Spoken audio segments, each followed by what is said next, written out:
Hello friends, welcome back to my YouTube channel. आज की इस वीडियो में हम वैल्यूएशन ऑफ गुडविल का सुपर प्रॉफिट मेथड डिस्कस करेंगे। तो इससे पहले वाली जो वीडियोस में मैंने एवरेज प्रॉफिट के बारे में डिस्कस करा था और उसका एवरेज प्रॉफिट के दो मेथड थे हमारे पास, एक सिंपल एवरेज प्रॉफिट और दूसरा था हमारा वेटेड एवरेज प्रॉफिट। तो फर्स्टली इस वीडियोस को देखने से पहले आपको पिछले टॉपिक क्लियर होने जरूरी हैं। आपको एवरेज प्रॉफिट मेथड आना चाहिए और वेटेड एवरेज प्रॉफिट आना चाहिए, क्योंकि एवरेज प्रॉफिट मेथड के बेस्ड पर ही हमारा सुपर प्रॉफिट मेथड चलेगा। तो इसलिए आपको एवरेज प्रॉफिट मेथड क्लियर होना चाहिए। तो सुपर प्रॉफिट मेथड है क्या, ये देखते हैं। In this method goodwill is calculated on the basis of surplus profit earn by a firm in comparison to average profit earn by other firm. कि other firm के एवरेज प्रॉफिट के comparison में भी हमारी फर्म ने जो surplus profit earn करा है वही हमारा सुपर प्रॉफिट है। Such excess profit are called super profit and the goodwill is calculated on the basis of super profit. तो फर्स्टली हमारे पास गुडविल का फॉर्मूला, तो goodwill is equal to super profit into में number of year purchases. Number of year purchases आपको question में given होगा और सुपर प्रॉफिट हमने किस तरीके से निकालना है ये देखते हैं। तो सुपर प्रॉफिट का फॉर्मूला रहेगा एवरेज प्रॉफिट, जिसको हम एक्चुअल प्रॉफिट भी कहेंगे, माइनस कर देंगे नॉर्मल प्रॉफिट। अब एवरेज प्रॉफिट हमने पिछली वीडियो में देख लिया था भी किस तरीके से हम निकालते हैं। तो एवरेज प्रॉफिट का फॉर्मूला रहेगा total profit divide by number of year. और नाउ नॉर्मल जो प्रॉफिट रहेगा हमारा is equal to average capital employed. अब कैपिटल एम्प्लॉयड को हम कैपिटल इन्वेस्टेड भी कहते हैं, इनटू में नॉर्मल रेट ऑफ रिटर्न।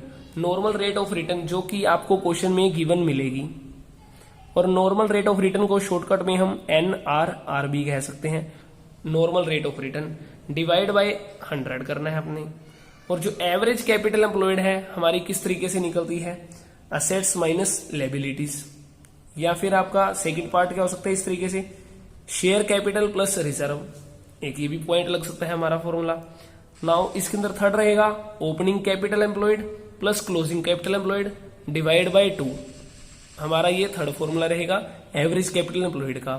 जैसी इंफॉर्मेशन गिवन होगी उसी के अकॉर्डिंग हम लगा लेंगे फॉर्मूला। कैपिटल एम्प्लॉयड को हम इस तरीके से भी निकाल सकते हैं, opening capital employed plus half of current year profit. जितना भी करंट ईयर का प्रॉफिट होगा उसका हाफ हम ऐड कर देंगे ओपनिंग कैपिटल एम्प्लॉयड में। एक हमारे पास फॉर्मूला हो रहा है क्लोजिंग कैपिटल एम्प्लॉयड, माइनस कर देंगे half of current year average current year profits, इस तरीके से। तो ये थे हमारे पास कैपिटल एम्प्लॉयड के फॉर्मूलेज।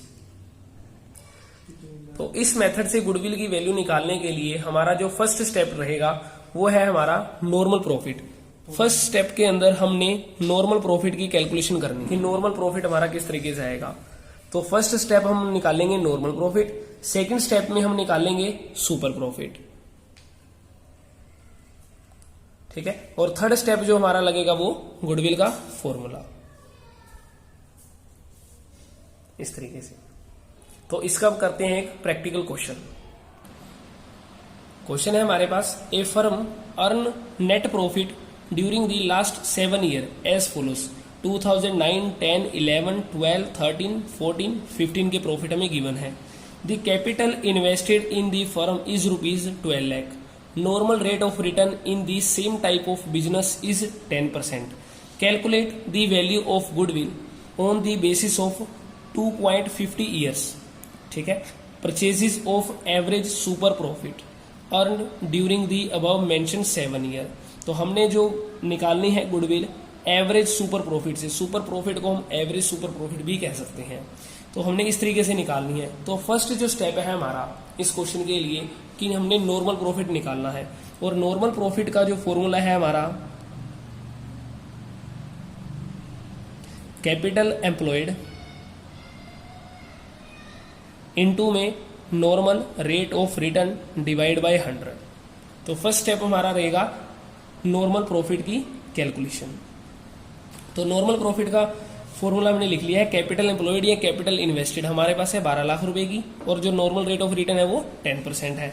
तो हम करेंगे 12 लाख इनटू में 10/100, तो ये आ जाएगी हमारे पास 1,20,000 रुपये। तो ये है हमारा नॉर्मल प्रॉफिट। सेकंड स्टेप है हमारा सुपर प्रॉफिट निकालना है। तो सुपर प्रॉफिट का फॉर्मूला था हमारा एवरेज प्रॉफिट माइनस में नॉर्मल प्रॉफिट। नॉर्मल प्रॉफिट हम निकाल चुके हैं, अब निकालना है हमने एवरेज प्रॉफिट। तो एवरेज प्रॉफिट हमारा किस तरीके से निकलेगा, टोटल प्रॉफिट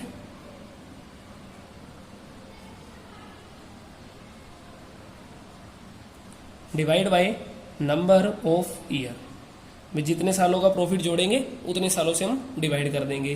तो हमारे पास देखो टोटल प्रॉफिट कैसे हम निकालेंगे, हमारे पास देखो 2009 का प्रॉफिट है, 10 का लॉस है, 11 का लॉस है और 12 का प्रॉफिट है, 13 का हमारे पास प्रॉफिट है, 14 का प्रॉफिट है एंड 15 का प्रॉफिट है। तो हम जितने भी प्रॉफिट है उनको ऐड कर लेंगे और लॉस को हम लेस कर देंगे। तो इन सभी सालों के प्रॉफिट को जोड़ने पर हमारे पास जो टोटल प्रॉफिट आएगा वो आएगा 10,50,000 रुपीज। तो मैंने अब 7 ईयर के प्रॉफिट को जोड़ा है और लॉस को भी, तो प्रॉफिट को जोड़ा है, लॉस को लेस करा है। तो 7 ईयर से मैं इसको डिवाइड करूंगा, नंबर ऑफ ईयर मेरे रहेंगे 7। तो देन मेरे को इसको सोल्व करने के बाद मेरे पास जो एवरेज प्रॉफिट आ जाएगा 1,50,000 रुपीज का। तो नाउ मैं फॉर्मूले में पुट करूंगा 1,50,000 माइनस नॉर्मल प्रॉफिट, तो मेरे पास सुपर प्रॉफिट आ जाएगा 30,000 रुपीज। नाउ अब है मेरे पास स्टेप थर्ड। तो स्टेप थर्ड के अंदर क्या था, गुडविल का फॉर्मूला रहेगा। तो goodwill is equal to super profit into में number of year purchase. Number of year purchase हमारे पास था 2.50 और सुपर प्रॉफिट जो हमारे पास है 1 लाख, सुपर प्रॉफिट है मेरे पास 30,000 रुपीज।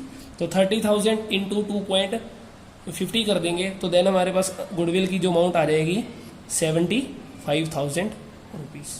तो ये था हमारा सुपर प्रॉफिट मेथड से कि गुडविल की वैल्यू किस तरीके से निकालते हैं। एक इसका प्रैक्टिकल क्वेश्चन और सोल्व करते हैं। On April 1, 2015 an existing firm had assets of ₹75,000 including cash of ₹5,000। अब देखो असेट्स है, असेट्स के अंदर हमारा कैश भी जुड़ा हुआ है तो हमने लेस नहीं करना, क्योंकि हमने कैपिटल एम्प्लॉयड जो निकालनी है उसका फॉर्मूला था हमारा असेट्स माइनस लायबिलिटीज। ठीक, तो असेट्स के अंदर हमारा कैश जुड़ा है तो ये बिल्कुल सही है, ऐड ही रहेगा, इससे लेस नहीं करना हमने। The partner capital account showed a balance of ₹60,000 and reserve constituted the rest. भी कह रहा है कि 60,000 रुपये तो हमारे कैपिटल के हैं, जितने रुपए बच गए वो हमने रिजर्व में डाल देने हैं।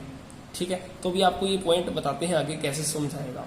नाउ आगे है हमारा क्वेश्चन इसमें, if the normal rate of return is 10% and the goodwill of the firm is valued at 24,000 at 4 year purchase of super profit. अब हमें सुपर प्रॉफिट के अकॉर्डिंग गुडविल की वैल्यू दे रखी है और नंबर ऑफ ईयर परचेज भी दे रखे हैं। Find the average profit of the firm. तो सबसे पहले हमें गुडविल की वैल्यू दे रखी है जो कि हमारे पास 24,000 है। तो फर्स्टली लिखेंगे goodwill is equal to super profit into में number of year purchase. Number of year purchase है 4 और जो गुडविल की वैल्यू दे रखी है वो है मेरे पास 24,000 रुपीज। तो मैं इसको सोल्व करूंगा तो सुपर प्रॉफिट जो मेरे पास आ जाएगा 6,000 रुपीज का, ये मेरा डिवाइड में आ जाएगा। तो सुपर प्रॉफिट आ जाएगा मेरे पास 6,000 रुपीज।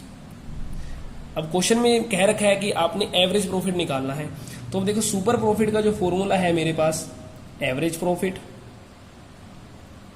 Minus normal profit.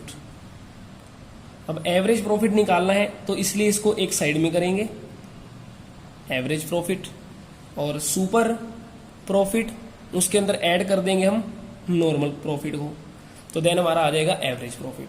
तो फर्स्टली देखो सुपर प्रॉफिट की तो वैल्यू मेरे पास गिवन है बट मेरे पास नॉर्मल प्रॉफिट की वैल्यू गिवन नहीं है। तो फर्स्टली मेरे को नॉर्मल प्रॉफिट निकालना होगा और नॉर्मल प्रॉफिट का जो फॉर्मूला था मेरे पास वो है कैपिटल एम्प्लॉयड। ठीक है, या इसे कैपिटल इन्वेस्टेड भी कह सकते हैं, इनटू में normal rate of return divide by 100। ठीक, नॉर्मल रेट ऑफ रिटर्न है इस क्वेश्चन में मेरे पास 10%। तो नॉर्मल रेट ऑफ रिटर्न की वैल्यू को पुट करेंगे 10% डिवाइड बाय 100। इनटू में कैपिटल एम्प्लॉयड। अब कैपिटल एम्प्लॉयड के मैंने आपको फॉर्मूले बताए थे, जो कि मेरे पास है assets minus liabilities, share capital plus reserve. सिर्फ यही आपको दो इन्फॉर्मेशन गिवन है इन्हीं से रिलेटेड, तो हम ये सिर्फ दो फॉर्मूले को ही याद रखेंगे अभी। तो इस क्वेश्चन में मेरे को जो असेट्स दे रखी है 75,000 रुपीज, इंक्लूडिंग है कैश ऑफ रुपीज 5,000, तो ये इंक्लूड ही रहेगा। तो मतलब क्वेश्चन में एसेट्स दे रखी है जबकि लायबिलिटीज की वैल्यू नहीं दे रखी, तो लायबिलिटीज को मानेंगे जीरो। तो असेट्स माइनस लायबिलिटीज करेंगे तो मेरे पास जो कैपिटल एम्प्लॉयड या कैपिटल इन्वेस्टेड आएगी वो मेरे पास आएगी 75,000 रुपीज। नाउ अगर सेकंड पॉइंट हम डिस्कस करें तो कह रखा है कि पार्टनर का कैपिटल अकाउंट शो कर रहा है balance 60,000 rupees and reserve constituted the rest, भी बचा हुआ रिजर्व में डाल देंगे। अब जैसे कि बैलेंस शीट का जोड़ है वो ऑलवेज इक्वल रहता है, तो अब क्वेश्चन में असेट्स तो मेरे को दे रखी है 75,000 रुपीज की, बट जबकि मेरे को कैपिटल दे रखी है वो 60,000 रुपीज की। अब रेस्ट मतलब जितना बचा हुआ है, तो 75 में से 60 लेस करूंगा तो 15,000 रुपये मेरे रिजर्व के हैं। ठीक, तो दूसरा फॉर्मूला क्या था कैपिटल एम्प्लॉयड का, शेयर कैपिटल प्लस रिजर्व। तो ये मेरी थी शेयर कैपिटल और ये है मेरी इसकी रिजर्व। तो सेकंड फॉर्मूला है मेरा शेयर कैपिटल प्लस रिजर्व, तो तब भी मेरे पास कैपिटल एम्प्लॉयड 75,000 रुपीज की ही आएगी। नाउ कैपिटल एम्प्लॉयड की वैल्यू को हम पुट करेंगे 75,000 रुपीज, तो इसकी 20 कट कर देंगे, देन 750 इंटू में 10 करेंगे, देन आ जाएगा 7,500 रुपीज। तो नाउ जो मेरे पास नॉर्मल प्रॉफिट आया है वो आ चुका है 7,500, तो इसे पुट करेंगे तो एवरेज प्रॉफिट हमारा आ जाएगा क्वेश्चन में। तो इन दोनों को ऐड करेंगे 13,500 रुपीज रहेगा मेरा एवरेज प्रॉफिट। तो ये थे हमारे क्वेश्चन। सुपर प्रॉफिट से हम गुडविल की वैल्यू किस तरीके से निकालते हैं, फर्स्ट क्वेश्चन था। तो अगर सुपर प्रॉफिट हमें दे रखा है तो उसकी हेल्प से हमने एवरेज प्रॉफिट किस तरीके से निकालना है, सेकंड क्वेश्चन हमने ये डिस्कस करा। आई होप आपको जरूर समझ आया होगा क्वेश्चन। अगर वीडियो अच्छी लगी हो तो वीडियो को लाइक करें, चैनल को सब्सक्राइब करें और अपने दोस्तों के साथ शेयर करें। Thank you.